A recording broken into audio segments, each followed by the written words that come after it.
अस्सलाम वालेकुम दोस्तों, मेरा नाम है अली और हमेशा की तरह मौजूद है दाऊद और आप देख रहे हैं इस वक्त क्रिकेट लवर अली शो को। किसको देखना बनता है उससे आप लोग से बात करने जा रहे हैं। बात करेंगे जी आज आपके साथ एशिया कप की कोई नई डेट्स आ रही है सामने, पाकिस्तान इंडिया की क्या डेट आ रही है वो आपको बताएंगे।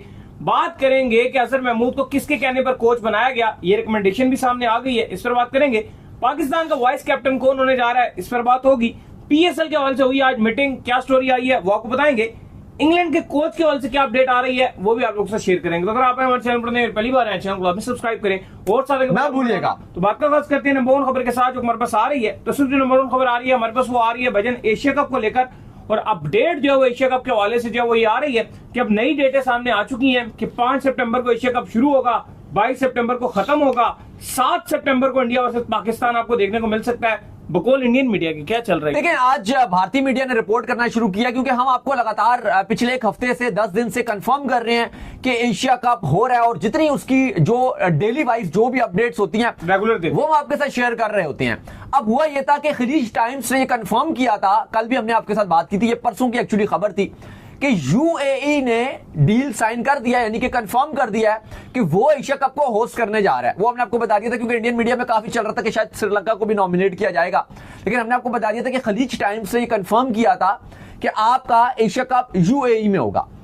अब क्रिक बस ने जो डेट्स दी थी, जो उन्होंने, वो भी आपको पता है क्रिक बस भी क्रिक इन्फो की तरह स्कोरिंग की ऐप है, यह स्कोरिंग एक बड़ा एक न्यूज है, लेकिन वो आपका वो भी इंडिया का ही है। उसने जो इनिशियल डेट्स जारी की थी वो ये कहा था कि 10 तारीख से एशिया कप पॉसिबल शुरू होगा, 10 या 12 सितंबर से, और 28 सितंबर तक होगा।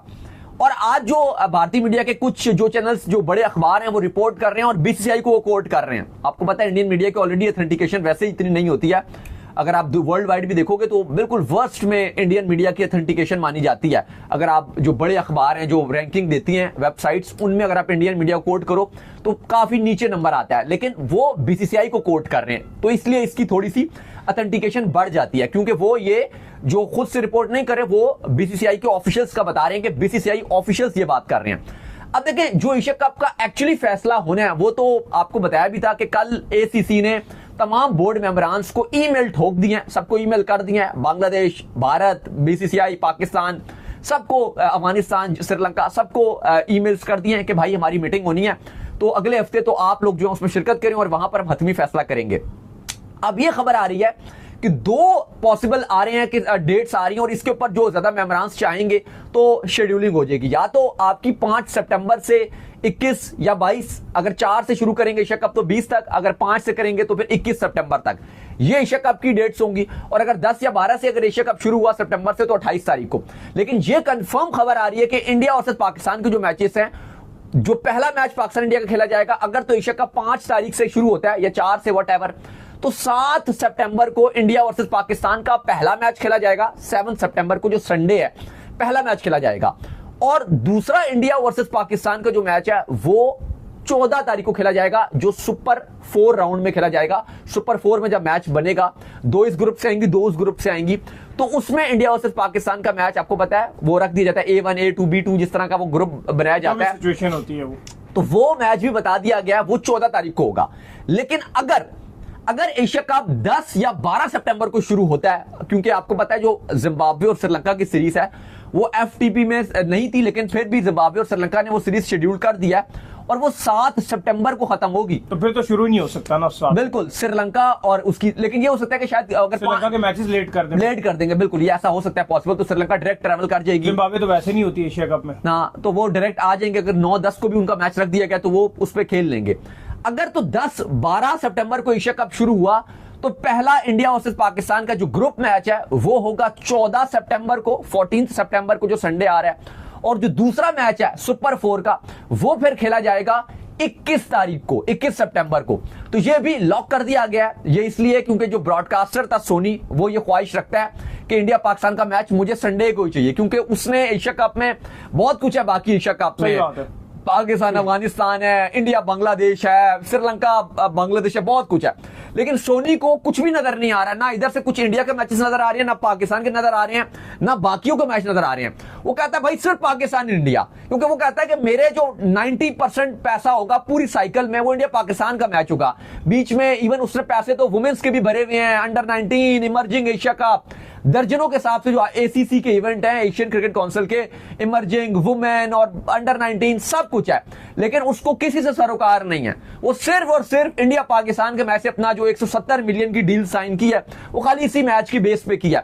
तो वो कहता है कि मुझे ये संडे को ही मैच चाहिए। फिर आपको मैं कंफर्म कर दूं, अगर भारतीय मीडिया जो आज रिपोर्ट कर रहा है उसके मुताबिक अगर 5 सितंबर से एशिया कप खेला गया तो पाकिस्तान वर्सेस इंडिया 7 सितंबर को खेला जाएगा पहला मैच जो ग्रुप मैच होगा, और सुपर 4 का मैच पाकिस्तान इंडिया का 14 तारीख को होगा।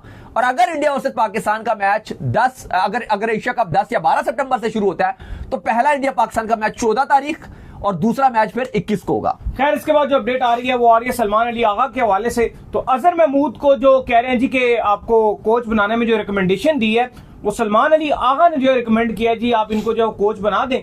लेकिन सवाल मेरा बड़ा सिंपल है और सवाल ये है कि उनको तो भी आपने सिर्फ अपना T20 का कप्तान बनाया हुआ है। रेड बॉल में तो उनका आपने ना कप्तानी अनाउंस किया है, ना रेड बॉल का उनका पता है कि वो वाइस कप्तान है या रेड बॉल में क्या उनका रोल होने जा रहा है। तो वो कैसे रिकमेंड कर सकते हैं और उनकी रिकमेंडेशन पे कोच कैसे बन सकता है? देखिए, ये बासित अली ने क्लेम किया था और काफी ज्यादा मीडिया में ये रिपोर्ट होना शुरू हो गया है। देखिए, इसमें ना दो बातें हैं। पहली बात तो यह है कि हकीकत बात यह कि बासित अली की कोई ऑथेंटिकेशन नहीं है। आप अगर वो कुछ कह देते हैं तो आप उनकी बात नहीं मान सकते। इससे पहले भी कुछ कह देते हैं, कुछ भी कह देते हैं।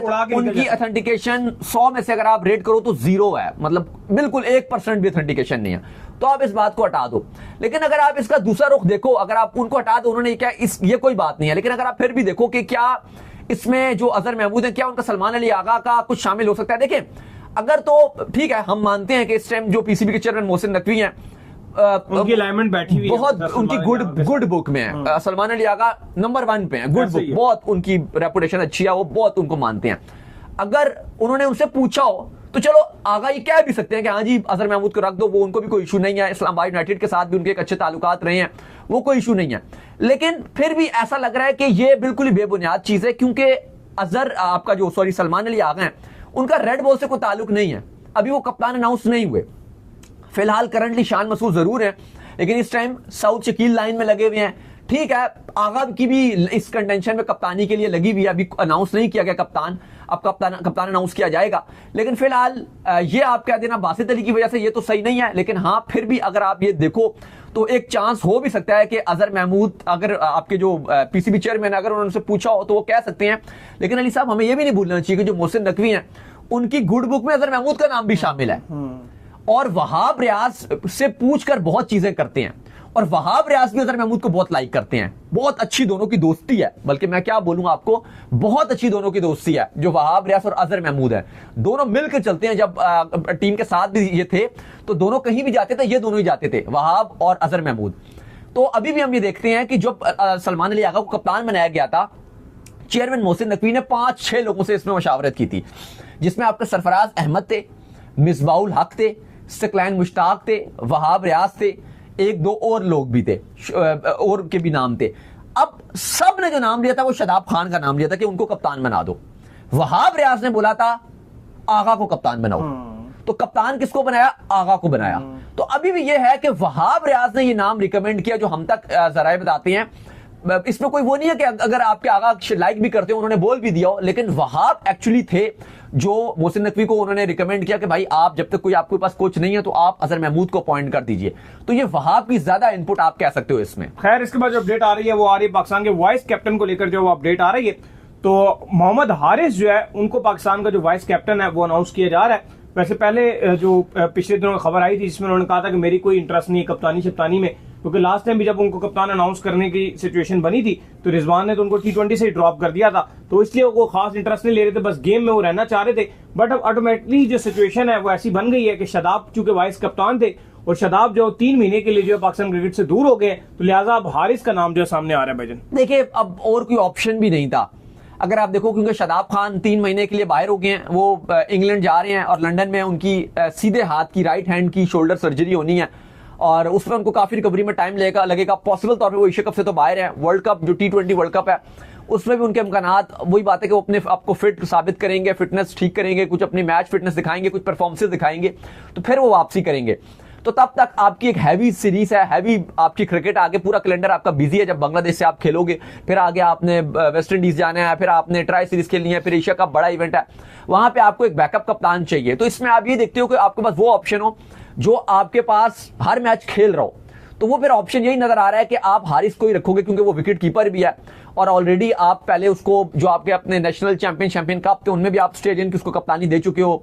आप जो आपकी जो शाहीन की टीम थी उसकी भी आप उससे कप्तानी करवा चुके हो। आपने उसको काफी ज्यादा उस पर इन्वेस्ट भी किया है अपने जो सर्किट में। आप जितने भी आपके टूर्स होते थे डोमेस्टिक के और बाकी भी आपके जो इंटरनेशनली भी आपकी जो शाहीन और ए के जो दौरे थे उनमें आपने हारिस को कप्तानी दी थी। तो अब उन्हीं को आप कप्तान, वाइस कप्तान बनाने जा रहे हो।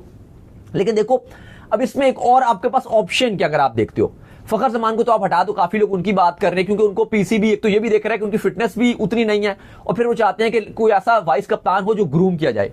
एक अगर आप देखो तो साइम अयूब इसके अलावा आपको और नजर आते हैं, बाकी तो और कोई आपको नजर नहीं आता। लेकिन साइम अयूब भी अभी आप देखो तो उतना उनको कप्तानी का एक्सपोजर नहीं है। अभी वो भी फिटनेस से वापस आए हैं, इंजरी उनकी हुई भी थी, फिर उन्होंने नी का ऑपरेशन था, फिर वो वापसी कर रहे हैं। तो मुझे लग रहा है कि एक इनके अलावा कोई ऑप्शन नहीं है पाकिस्तान क्रिकेट बोर्ड के पास, इसीलिए मोहम्मद हारिस को बनाया जा रहा है। खैर इसके बाद जो खबर आ रही है वो आ रही है पीएसएल मीटिंग के हवाले से। तो पीएसएल में जो आज मीटिंग है वो हुई है भाईजान, जितने स्टेक होल्डर्स थे वो सारे जो है वहां पर मौजूद थे। हम आपको बता रहे थे काफी दिनों से ये जो मीटिंग के मामलात हैं इनको जो डिले किया हुआ है, तो आज फाइनली मीटिंग हुई है। क्या क्या मुद्दे डिस्कस हुए हैं जी मीटिंग में? देखें आज जो आपके सलमान नसीर साहब हैं पीएसएल के सीओओ हैं वो मौजूद थे, उनकी सदारत में ये इजलास किया गया। मोहसिन नकवी ने भी शिरकत की, बाकी भी जितने स्टेक होल्डर हैं, फ्रेंचाइजिस ने भी शिरकत की, जो स्पॉन्सर हैं उनकी भी शिरकत थी। फिलहाल आज इतनी बड़ी बात नहीं हुई, फिलहाल तो अभी तो अपनी जो कारकर्दगी थी पास्ट की उसके ऊपर सब ने इत्मीनान का इजहार किया है। यह कहा गया कि जो पिछले सालों में, स्पेशली जो पिछले साल से इस साल अगर आप कंपैरिजन करें, जो व्यूवरशिप थी वो 647 टाइम्स इंक्रीज आया। फिर कहा गया कि इस साल सबसे जो अच्छी चीज की गई वो अप्रिशिएट करने वाली बनती है कि पाकिस्तान क्रिकेट बोर्ड ने पीएसएल में उर्दू कमेंट्री इंट्रोड्यूस करवाई, फुल, हमेशा 5 ओवर की होती थी, इस बार फुल करवाई गई। ये एक बहुत अच्छा, इसको सराहा गया, सब ने इस पर सेटिस्फेक्शन का इजहार किया गया और इसी वजह से कहा गया कि व्यूवरशिप भी बहुत ज्यादा बढ़ी, ये भी सब ने इस पर भी खुशी का इजहार किया गया। फिर जितने ब्रांड्स वैल्यू थी और जितनी ओवरऑल सारे मैचेस थे वो बड़े इंटरेस्टिंग हुए हैं, छक्के ज्यादा लगे हैं, वो हर चीजें सब हुई हैं। लेकिन अब कहा गया है कि हमने पहले साल से आखिरी साल तक जितने स्टैट्स थे वो भी उस मीटिंग में शामिल किए गए कि किस तरह से हम आगे से आगे गए हैं और चेयरमैन मोहसिन नकवी ने भी इसमें बड़ा प्रेस किया सबको। और अब कहा जा रहा है कि जो ऑडिट है, अब जो नेक्स्ट इसकी पीएसएल की मीटिंग होगी उसमें यह फैसला किया जाएगा, जो सारी फ्रेंचाइजीज हैं उनकी ब्रांड वैल्यू निकाली जाएगी, फिर उसके हिसाब से जो नई फीस है हर फ्रेंचाइज की, आपको पता है कि अभी जो पहले साल फीस फिक्स हुई थी वो 10 साल तक लॉक हो गई थी, लेकिन अब उसमें भी इंक्रीमेंट आएगा, वो हर फ्रेंचाइज को ज्यादा देनी पड़ेगी। मुल्तान सुल्तान को ऑलरेडी इशू है क्योंकि वो ऑलरेडी बहुत ज्यादा पे करते हैं, क्योंकि वो बाद में आए थे, शायद उनकी फीस ना बढ़ाई जाए क्योंकि उनकी ऑलरेडी बहुत ज्यादा है, सबसे 10 गुना आप कह लो, ऑलमोस्ट किसी से 5 गुना, किसी से 10 गुना ज्यादा उनकी फीस है। लेकिन बाकी सब फ्रेंचाइजीज की बढ़ाई जाएगी, पहले तो ये बात होगी। फिर दूसरी ये होगी कि जो 2 नई टीम्स लानी है उनकी क्या वैल्यू होनी चाहिए वो निकाली जाएगी, और क्या जो उसमें से पैसे मिलेंगे क्या वो फ्रेंचाइज को भी कुछ दिए जाएंगे, क्योंकि स्टेक होल्डर फ्रेंचाइजेस वाले भी हैं, मतलब जो एक पीसीबी एक बड़ी अमाउंट हासिल करेगा क्या वो फ्रेंचाइजीज को भी देगा। तो ये सारे मामला फिर अगले जो मीटिंग होगी वो होंगी, और काफी सारी अब मीटिंग्स होंगी जिसमें नया पाकिस्तान सुपर लीग का जो आपको बताया कि स्पॉन्सर, टाइटल स्पॉन्सर है वो भी, और बाकी चीजें भी होंगी। खैर इसके बाद जो खबर आ रही है वो आ रही है इंग्लैंड के कोच के हवाले से अपडेट आ रही है। क्या अपडेट है भजन? देखें, आपको पता है कि ब्रेंडन मैकलम कोच थे, लेकिन इंग्लिश मीडिया लगातार ये रिपोर्ट कर रही थी कि जो एंड्रयू फ्लिंटॉफ हैं बड़े शानदार खिलाड़ी थे, कहा जा रहा था कि वो इंग्लैंड के कोच बन सकते हैं। वो तो बॉक्सिंग में नहीं चले गए? हाँ, वो बिल्कुल चले गए थे, लेकिन 2022 के बाद फिर वो दोबारा से क्रिकेट में आ गए थे। मेरे ये बड़े फेवरेट थे। फिर तो कोचिंग रोल में आए होंगे 2022? बिल्कुल, 22 ऑब्वियसली कोचिंग में आए थे। 1998 से 2008 तक इन्होंने जो है, 2009 तक, बल्कि 1998 से 2009 तक इन्होंने इंग्लैंड की नुमाइंदगी की। कमाल था भाई, मेरा तो उस टाइम में इंग्लिश टीम में फेवरेट खिलाड़ी मेरा एंड्रयू फ्लिंटॉफ था। फिर बाद में इन्होंने अपना नाम भी चेंज किया, फिर उसके बाद ये बॉक्सिंग भी चले गए, लेकिन इनके साथ मुकाबला भी जीते थे। लेकिन इनके साथ जो कार एक्सीडेंट हुआ था वो बहुत खौफनाक था, और उसके बाद फिर ये बिल्कुल हर तरह से दूर हो गए।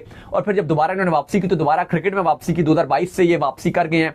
इंग्लैंड लॉयंस की भी कोचिंग कर रहे हैं, एक नॉर्दर्न टीम है उसकी भी हेड कोच रहे हैं। फिर इंग्लिश जो टीम मेन है T20 वर्ल्ड कप में भी असिस्टेंट कोच के फराइद अंजाम दे रहे थे वेस्ट इंडीज में, तो टीम के साथ लगे हुए हैं। तो काफी चल रहा था कि ये हेड कोच बनने जा रहे हैं और मैकलम की जगह ले लेंगे, लेकिन उन्होंने ये कंफर्म किया एंड्रयू फ्लिंटॉफ ने कि बिल्कुल ऐसा नहीं है, मैं रॉब की के अंडर काम कर रहा हूं, वो मुझे जो भी काम देते हैं, अगर मुझे इंग्लैंड लॉयंस के साथ लगाते हैं या किसी और टीम के साथ लगाते हैं, मैं उनके साथ भी काम कर रहा हूं। अगर मुझे ब्रेंडन मैकलम का असिस्टेंट कोच लगाया जाता है, मैं उसके साथ भी खुश हूं। मैकलम बड़ा प्रोफेशनल है और मैं इसी तरह चलूंगा। मेरा कोई फिलहाल इरादा नहीं है कि मैं फ्रेंचाइज T20 लीग्स में जाके डिफरेंट टीम्स की कोचिंग करूं। मैं इंग्लैंड के साथ ही फिलहाल काम करना चाहता हूं। तो चलिए, उम्मीद करते हैं आज हमारा शो आपका ऑप्शन है। वीडियो को लाइक कीजिए, हमारे चैनल को सब्सक्राइब कीजिए, साथ में बेल आइकन को बजाइए। एक और काम कर लीजिए और वो ये कर लीजिए, इंस्टाग्राम को जाइए, फॉलो कीजिए। बिल्कुल, इंस्टाग्राम पे मुझे फॉलो कर लीजिए, वहां पे मैं मौजूद हूं, दाऊद क्रिकेट के नेम से। अगर आपको कोई सवाल हो तो भेजिएगा और इनको भी फॉलो कीजिए। फॉलो कीजिए, मौजूद क्रिकेट ऑफिशियल के नाम से, लिंक डिस्क्रिप्शन में मौजूद है, जाइए फॉलो कीजिए। अल्लाह हाफिज, बाय बाय।